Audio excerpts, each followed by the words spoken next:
just thinking about singing things in Spanish. Yeah. I know we were singing about El Salvador yesterday. I thought, well, golly.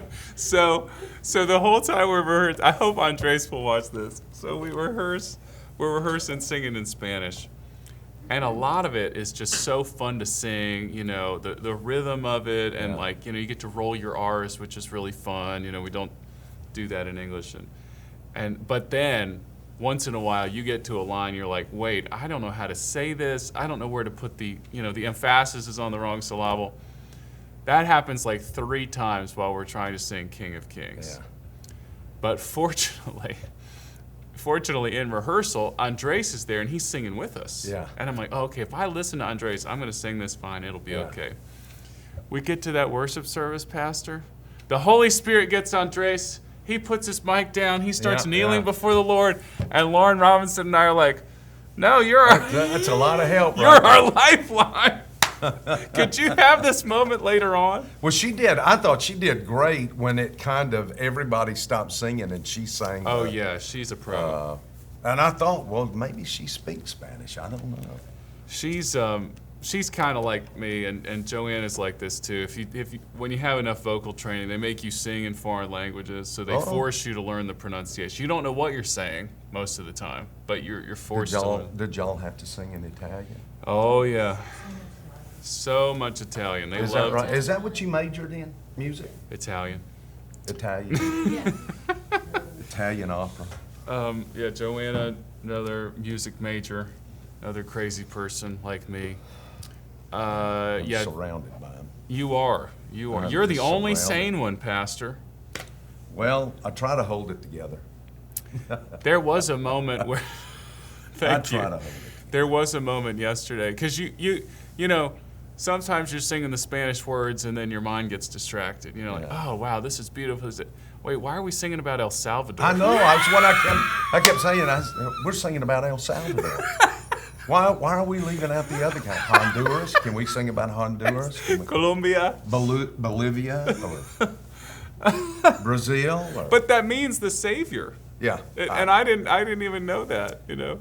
Oh, sure, if you thought about it. If I thought about it enough, if I just didn't think. I should have given it more thought. You know, while we do that, I'm sitting there trying to pick out the words. Yeah. What is this word? Right. And I'm trying to coordinate it back to that's a good way to learn a language. Oh, definitely. Yeah, to see it in both languages, yeah. That's what we do here. We're teaching our congregation Spanish. Yes. And you know what? If I can say this, I think the congregation has gotten better at it since we started. I think they love it. Sure. Yeah. I mean, we started this like they're giving it a shot. It was like 3 years ago or so. You know, we do this twice a year ish, where we have Iglesia come and they're able to. They don't have a baptistry upstairs, so we say, well, let's all just gather together and you guys bless us, right? By letting us participate in your baptism service. Yeah. And so we sing together in that way, and it's great, you know. It's just great to see him. You know, Andres is. I mean, geographically they're so close, and yet oftentimes, you know, we're just on different schedules. We don't see him. And we don't. I don't see Andreas. Yeah. We pass very rarely. In fact, I see him outside the church more than I do inside the church. That's true. Well, I see him at the grocery store or Walmart or somewhere like that, Costco or something. So he's still killing it, bivocational pastor. He's sharing the gospel out there in the world and his workplace and doing a great job. That's a great congregation. And the guy that was helping those folks in and out, he's one of our deacons. Of course, he's a member. Well, he's Valleydale, but he's up in the Spanish. Several of those guys, like Raul, they're just great, servant-hearted guys. They really are. Yeah. Another cool thing, and a lot of the congregation I don't think knows this, so that's why I like to bring it up. They bring in a translator. And so during the entirety of your message, for anyone in Iglesia that wants to, they just can put their headphones in, connect it to their phone, and they can hear a live translation of your message. Yeah. I heard the guy broke down, had a nervous breakdown yesterday, trying to keep up with me and translate it. This time they brought in a woman because they knew that she would be much stronger. So she did a great job. I don't know how she and I worried about that because, see, I thought Raul was probably up there doing the translation. And I thought, poor guy. Yeah, he gave up on you long ago. I'll try to slow up some. And that's the last I thought about it. You know, you get into preaching and you just don't think about anything else. I had like Ricky Wallace. Well, y'all don't know who Ricky Wallace is. Great guy.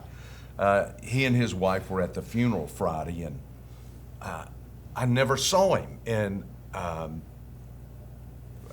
Janice showed up over here or something. I said, Janice, what are you doing? I said, where's your husband? She said, he's over there. So I go over there, and I said, Ricky, I didn't know you were here.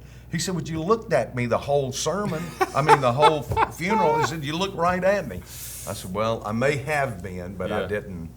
You're never registered. You're not processing. Yeah, I'm not processing. Unless you specifically think of a person and start looking for them in context of the message. Isn't that true? Yeah. Isn't it true? You can be looking and it's like, man, boy, you looked at me the whole time. Nope. Were you preaching to me? No, I was not preaching to you. Now I know. Yeah. Every time that I preach, it is that thing, which is weird because when I'm doing music, it's not that way. I'm thinking, and maybe it's because it's not, not as it's a different side of your brain or something. With the exception of Joe, I watch her because she keeps she keeps nodding off her.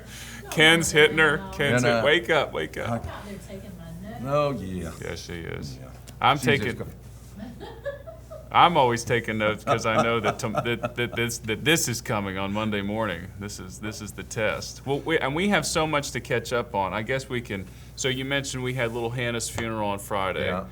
And then, that was, she was 19, and then you go all the way, I think Mr. Grover was 91 or 92? 93 is 93, what they said, yeah. So, look, in 2 days, the dramatic swing from a 19-year-old special needs little girl to a 93-year-old man. And, Dr. Moore was there at the funeral, and Dr. Kelly was there. And I asked him, I said, tell me, how valuable was this man? Oh, you just can't imagine all the things that he did and all that because they were charter members. That's right, yeah. They were here before either of those two pastors were here. That is true. And Dr. Moore, it's always great to see him. And he has so much energy every time I talk to him. He does. And his mind is so sharp, so clear. He's got to be in his 90s though, right? No, he's not. I'm not sure. I'm not sure his age. I'm going to say his late 70s, maybe early 80s. I don't know. But every time I talk to him, he's just as sharp. And I went to lunch with him not long ago, and he gave me some really good information and was so helpful, and he just wanted to be helpful. Yeah. It's just what a wonderful guy when a former pastor comes and says, hey, let me give you a little bit of history. Let me help you with this. Let me tell you what I did here, there, and yonder. And it was so good, so helpful. In fact, I'm going to take a couple of folks and go back out to lunch with him and let him share with them some things that he's done. So, in his senior adult ministry that he's been doing for the last, I don't know how many years, he was very helpful. That's really cool to hear. But he's such a loving man, so supportive. He and his wife give to the Joseph Project. Oh, wow. Ongoing, Wow, that's amazing. Which reminds me. Oh. He gave me a check to give. I hope I've got to go and check after this. I've got to go. Okay, yeah. Dr. Moore, if you're watching, we might need you to cut that check again. And to everybody else that's watching, maybe that's a moment of conviction, right? We need people to. You guys need to give. Faithful. You need to give double because pastor's out here losing the checks. Yeah, I did. No, I hope I didn't. I hope I came in and gave it. I had that happen to me the other day. That's why I don't like people to give me stuff like that. I almost. You heard it here first. Pastor doesn't want you to give money I to normally call over a deacon or elder and say, give it to them. Right, right. But it was just the two of us at lunch. I've got to go back and make sure people give me stuff all the time, and I stick it and put it in places, and I'm being pulled and Jared's gonna have to cut all this. Oh, anyway, I'm sorry. I apologize. Anyway, it's all right. This is truth. This is the reality of church work. People think that we're just joking around no, but he really, don't give him anything. That's for real. So it was good. It was really good being with everybody. And I cherish those opportunities at the funeral of charter members. That's where I need it in my Christian walk. You did a great job on those two. Oh, thank you. Y'all you. should have heard of old Kirkwood singing some gospel. I sat there and I thought, he sang Beulah Land. I thought, if this boy would gain 300 pounds and get a gap between his teeth right there, I could take him to Nashville and put him on the gospel program. Just gained about 300 more pounds. All right, I'll get right on that, Pastor. Well, if I go to any more of these, you have got a future in gospel. That is so encouraging to hear. That's what I needed this Monday morning. If I go to any more of these church meetings where they give us a free lunch and it's pizza, I'll have no problem gaining the. Oh golly, boy, that's for sure. Yeah, I came back from Italy eating pasta. Yeah, that's what we had pasta every meal. And it was a different kind of pasta. But it's organic. Yeah. It's organic. It organics it's become right into here. It's all organic material. Here and here. It's all organic. But I'm sure it tasted incredible. It's got to be the best pasta in the world. Yeah.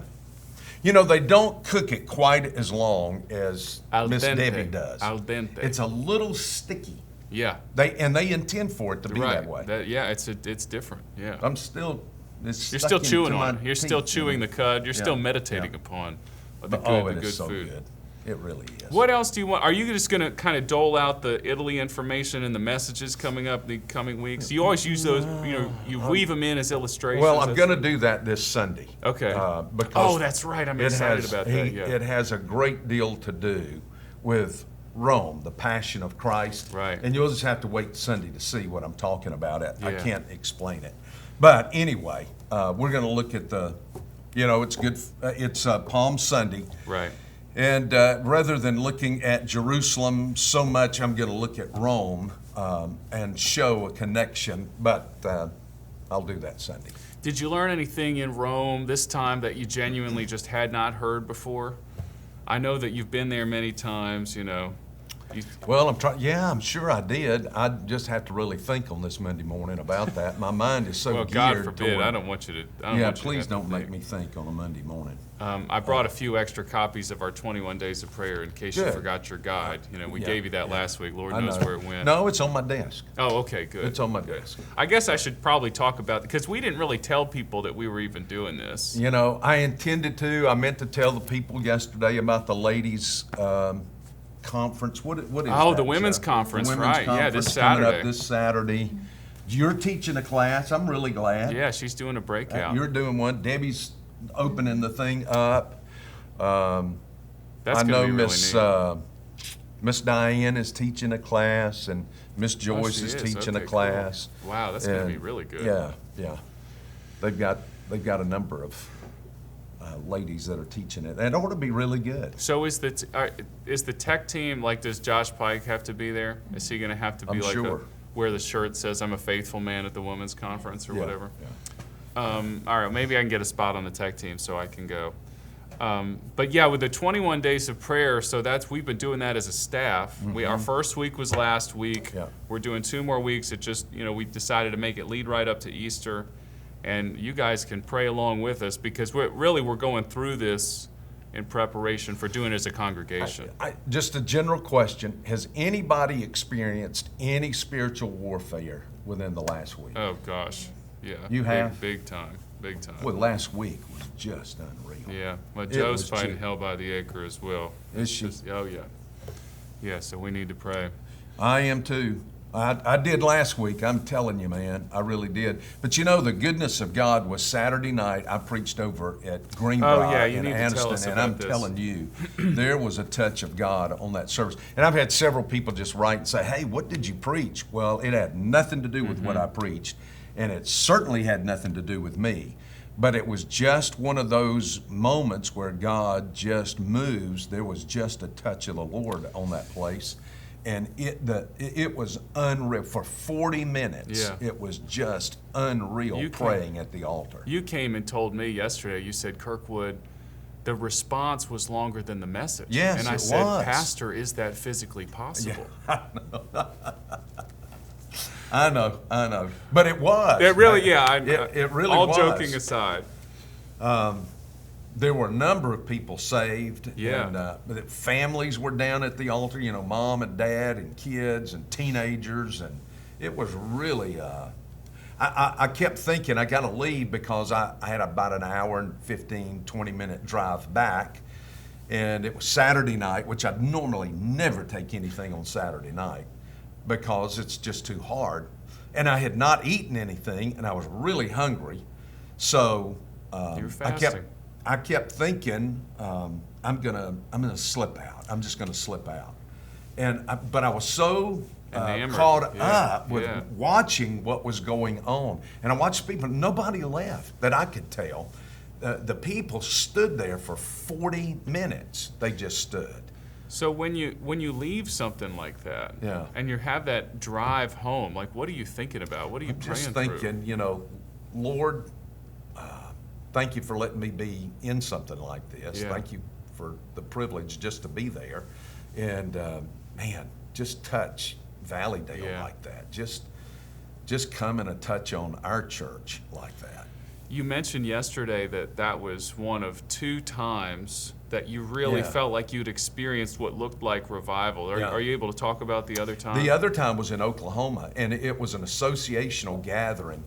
And they had been in prayer for this for I don't know how long. They had been in prayer for it. When I got to the church, there were so many people in the church that they had taken additional rooms and set up televisions. Oh, wow. There was such a spillover they had spilled over into their fellowship hall and then into Sunday school rooms where they were putting people with televisions in there. And I gave the invitation that night, and there was such a response that you can't imagine how deep the people were on their knees. And eventually the Association of Missionary came over and said, listen, I know you've got to drive back to Dallas. He says, why don't you? And I had to step in between people trying to get out. And I felt like I felt bad about doing that. That's why I didn't move this past Saturday night. But those 2 times have been just, the pastor, Saturday night, he told the folks twice. He stopped in the middle of it. And then at the end, he said, you're experiencing what people will go an entire life and never experience. And I thought that is so true, to be in a place, in a move like that.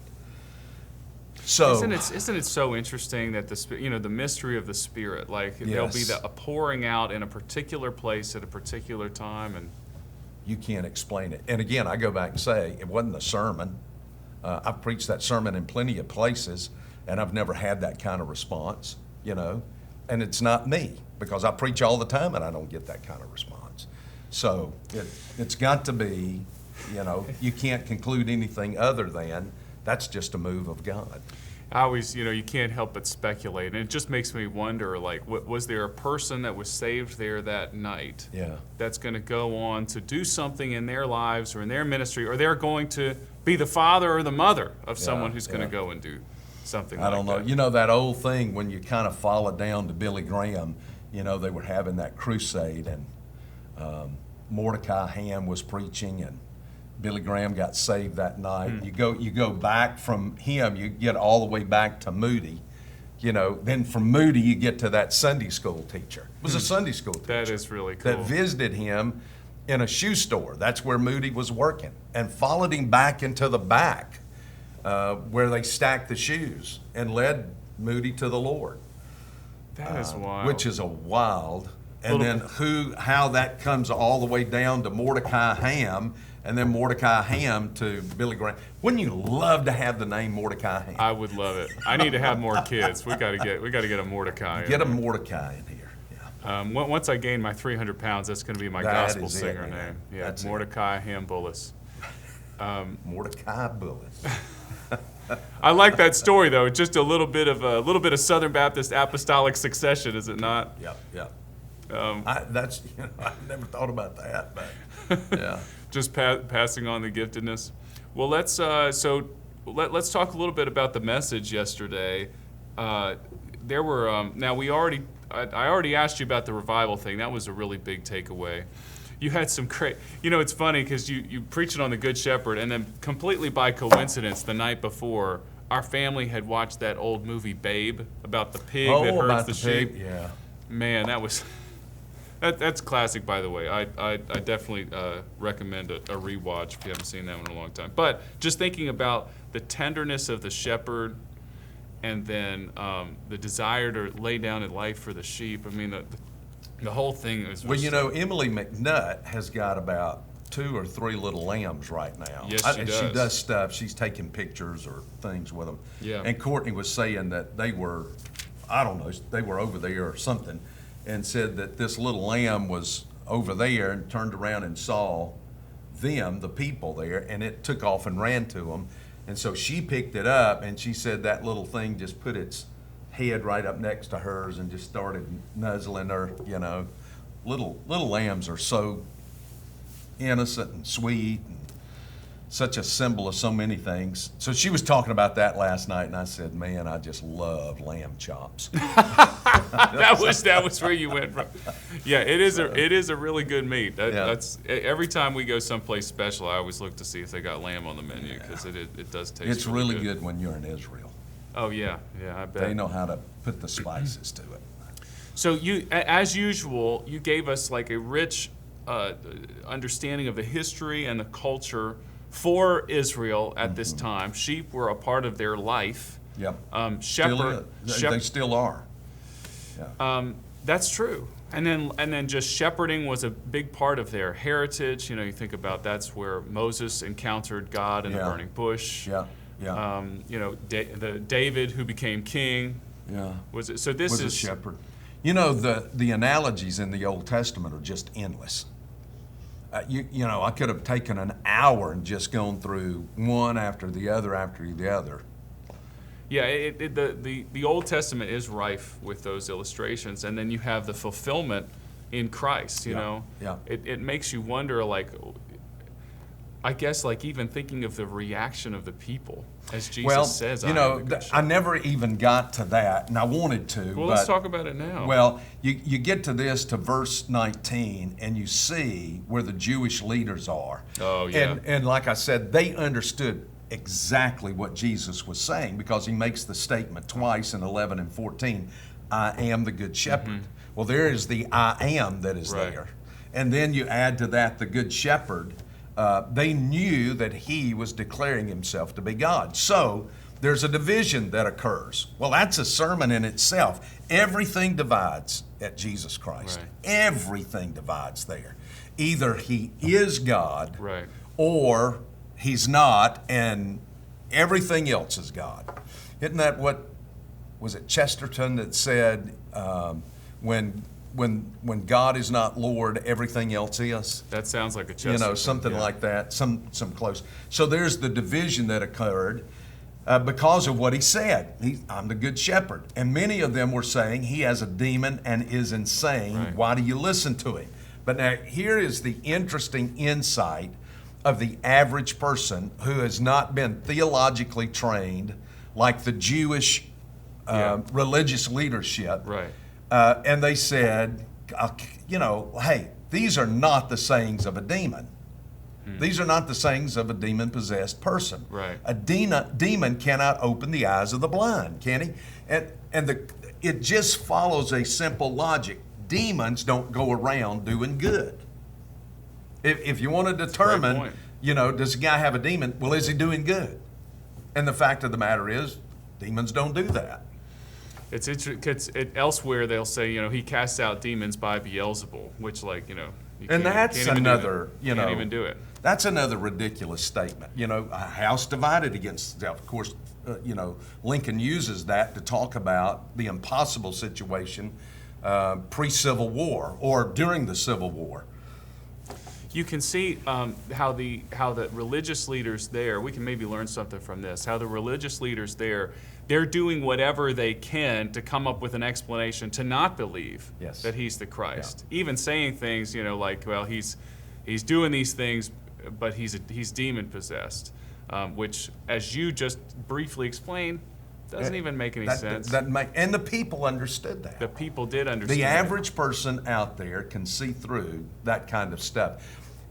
It takes me to what I was studying this morning during breakfast and then before I came in here, looking at Mark chapter 15, where you've got the centurion that is standing in front of Christ when he dies. In Mark chapter 15. Surely this man. Yes, and so he's got this, I don't know what you would call it other than this bird's eye view of what's going on. Verse 39. And so he sees this, he's standing there, standing right, you see it right in front of him. Mm-hmm. He saw the way he breathed his last. And he said, truly, this man was the Son of God. Well, he sees him die and makes that determination. All the religious leaders came out and they were passing by, wagging their heads, saying, you're going to destroy the temple, rebuild it in 3 days. Save yourself, come down. We want to see you live. We want to see you come off that cross and live. That's what they were saying. And if you do that, then we'll believe. Where this guy says, when Jesus died, and the way he died, he believed. Now that's faith. And of course, the centurion, again, is somebody who is an untrained theologian. He doesn't have all the insight and all of that, in the same way the chief priests along with the scribes were mocking him among themselves, saying, he saved others, but he cannot save himself. Let this Christ, the King of Israel, come down from the cross so that we may see and believe. If you come off that cross, we'll believe. Had he come off that cross, we'd have died in our sins. You're exactly right. Well, so there's got to be something there, and we didn't talk about this beforehand, but like there's got to be something there with the knowledge puffs up. Like you learn so much religious knowledge, or you twist yourself so much with theological principles that you no longer are able to have a simple faith in the most important things. Yeah, when you declared yourselves to be wise, you are fools. And that's what the religious leaders And that's where they were, yeah. And that's where so many people today, they are. They're impressed with intellectualism. They're impressed with academia.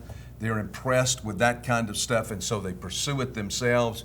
And one of the ways that I can express that I am an intellectual and an academic is to deny God. We see it all over the place. It's interesting, another illustration, just watching that movie on Saturday night, watching them herd the sheep, there's this one scene where some thieves come to take away the sheep. Yeah. And what do the sheep do? Well, they follow them the same as they follow the other shepherd, because they're sheep. Yeah. And in the moment, they're not able to even tell the difference, which is sobering, because I'm sure there are a lot of people that kept listening to what the religious leaders were saying. They're just pulled away, they're pulled to the left and to the right. Meanwhile, you have the good shepherd who's telling them the truth. So you talked about the division. Is that what Jesus said it means when he says, I have not come to bring peace but a sword? Yeah, sure. It's going to be like, I'm going to divide what people think of me. And what people think of Jesus, that's the division point. Who Jesus is, over who Jesus is. Everybody will accept, Islam will accept that Jesus was a good, they even say, they call him a prophet. Yeah. They even say that he was born of a virgin. They will not believe that he died. They believe that was all a ruse. In fact, some of them believe that it was even Judas that had been crucified, crucified, which, puts Islam at odds with what even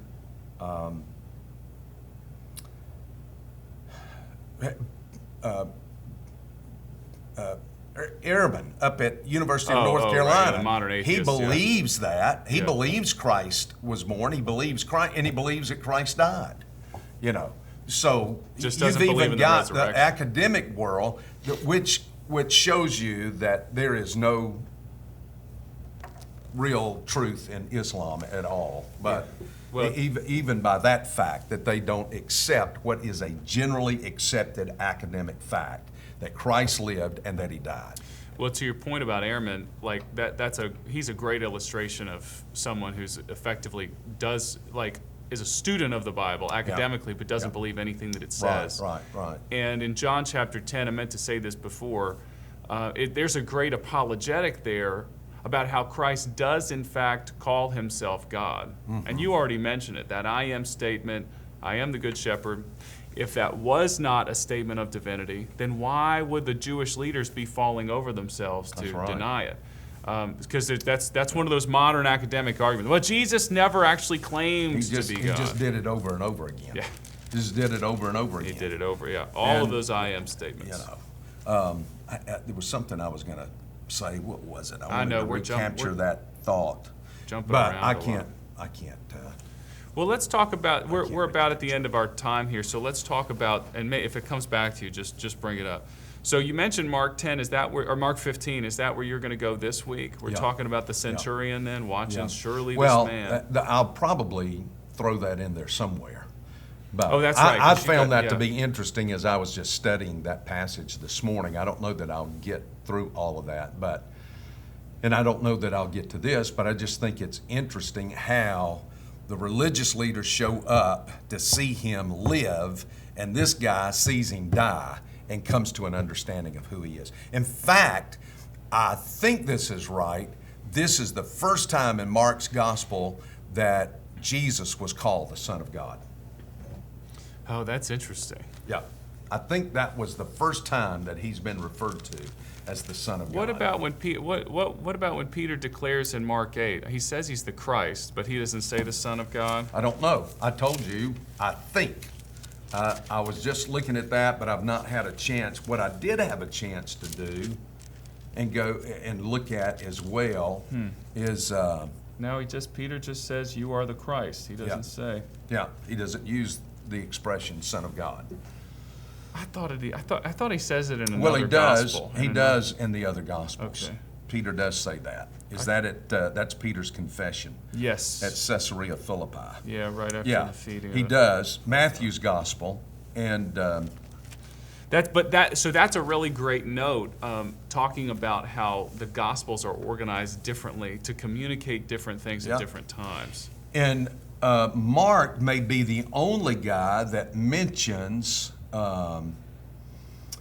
Simon of Cyrene, the father of Alexander and Rufus. I don't know that, I think this is the only time that is mentioned, that he's the father of these two. And if that is the Rufus that is referred to by Paul later in the New Testament. Oh, wow, that'd be interesting. Then this is additional proof that this was, that Mark's gospel was written for the Romans. Yeah, I mean, it says. But that's going into things people don't. The NASB. They've already. Our audience has already fallen asleep. We're having a regular Bible study in here. We need to cut transmission so that Pastor and I can pontificate a little bit more. Rufus, it says Romans 16:13. It gives gives that cross reference. Well, there you go. So at least somebody thinks that's what it's talking about. Romans 16:30. Yeah, greet Rufus, a choice man in the Lord. So Alexander and Rufus most likely were members of the New Testament church. Yeah. Wouldn't you love to be called a choice man of the Lord? Yeah, that would be a great. I don't know what happened to his brother Alexander. But yikes! Hope he didn't fall away. No. It is such He may have already died. Have you ever preached on when Paul talks about the people that he doesn't like? Like, how'd you like your name to be in the Bible, but it's someone that should be disciplined or feared or whatever? Who are the two? Hymenaeus and Philetus. Yeah. Yeah. No, I don't want to be in that group. That's a rough one, man. Oh boy, yeah. Oh gosh. That'd be a scary message. That'd be a fire and brimstone. That would be a pretty rough one. Your names are written in the book of death.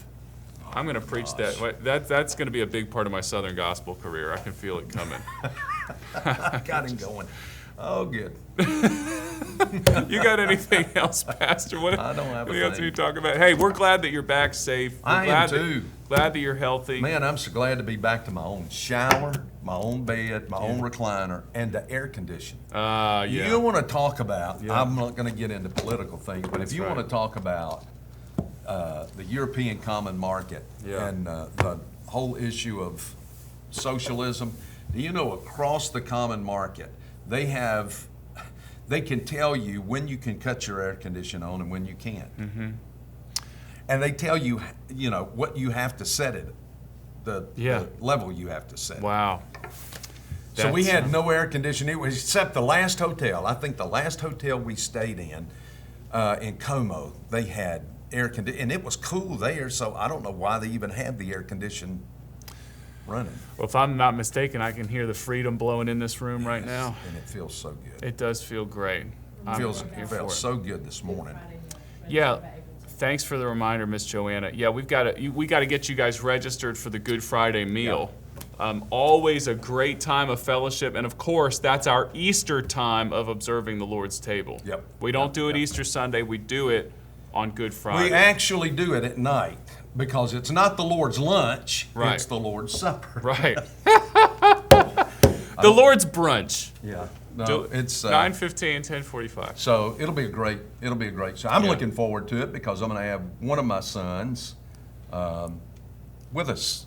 Is that right? Yeah. Will's is going to come up. Oh, and that's he's great. bringing a young lady that he is. They are courting right now. I love that. Anyway, we will. I was her pastor, so I know of her. So we don't need to years examine ago. her or anything. Okay, No, I'll leave no. that to you. So you guys need. Oh, go ahead. I may need to quiz her. If You want me to she's- do- you wanna do some good why, cop, Why bad would you cop? be dating this Yeah. boy? You know. Yeah. But What in the anyway, world do you see good in him? Yes. What in the world is going on here? No, he's a good. So Joanna says, and she's right, you got to make sure you sign up by April 10th if you're coming to Good Friday.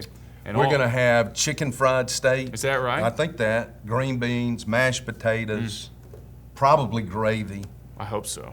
biscuits, rolls, Texas toast, pasta. No, we're not having pasta. No. I love, that is always such a wonderful service. Everything full of carbs. Okay. You need to calm down. Yeah, I do. You're I'm just getting excited. Right? You're a little bit over. That's a little bit much.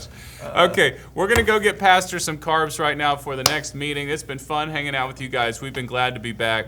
We'll see you next week. Say goodbye, Pastor. Goodbye, Pastor. It's Greek chicken.